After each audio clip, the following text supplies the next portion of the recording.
కర్కాటక రాశి వారికి ఈ రాశిలో బుధుడు శుక్రగ్రహ సంచారము, ద్వితీయ స్థానంలో రవి కేతుగ్రహ సంచారము, తృతీయ స్థానంలో కుజగ్రహ సంచారము, వ్యయ స్థానంలో గురుగ్రహ సంచారము, అష్టమ స్థానంలో రాహుగ్రహ సంచారము, భాగ్యస్థానంలో శనేశ్వర గ్రహ సంచారము.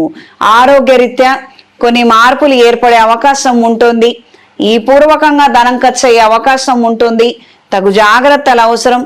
దైవ సంబంధమైనటువంటి వ్యాపారాలు, హోమ ద్రవ్యాలు, పూజా ద్రవ్యాలు లేదా ఈ కార్యక్రమాలకు సంబంధించినటువంటి ఐటమ్స్, ప్రోడక్ట్స్ అమ్ముకునే వారికి కాలం అనుకూలంగా ఉంటుంది.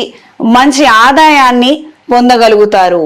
నూతన వ్యాపారాలు అయిన వాళ్ళ పేరు మీద ప్రారంభించాలన్న ఆలోచనలు కలిగి ఉంటారు.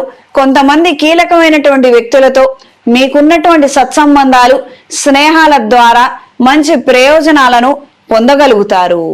వ్యాపార రీత్యా కొత్త పెట్టుబడుల కోసం చేసే ప్రయత్నాలు అనుకూల దిశలో ఉంటాయి. ఈ వారం స్త్రీలకు వృత్తి, ఉద్యోగ, వ్యాపార రీత్యా అనుకూలమైన మార్పులు ఏర్పడతాయి. దైవ ఆధ్యాత్మిక సంబంధమైన అంశాల పట్ల ఆకర్షణ కలిగి ఉంటారు. పెద్దవాళ్ళ ద్వారా, గురువుల ద్వారా తెలుసుకున్నటువంటి విషయాల వలన మానసిక ధైర్యాన్ని కలిగి ఉంటారు.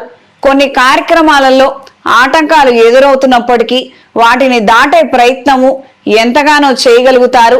ధైర్య సాహసోపేతమైనటువంటి నిర్ణయాల వలన మంచి ఫలితాలను పొందగలుగుతారు. ఈ వారం కర్కాటక రాశి వారికి కలిసొచ్చే రంగు తెలుపు, కలిసొచ్చే దిక్కు తూర్పు, కలిసొచ్చే సంఖ్య 5.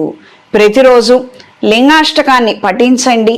ఈ మాసంలో అవకాశం ఉన్నవారు గణపతి స్వామి వారి దర్శనాన్ని చేసుకుంటూ ఉండటము, శివాలయానికి వెళ్ళొస్తూ ఉండటము నిత్యం చేసుకోగలిగితే మంచి ఫలితాలు సంప్రాప్తిస్తాయి.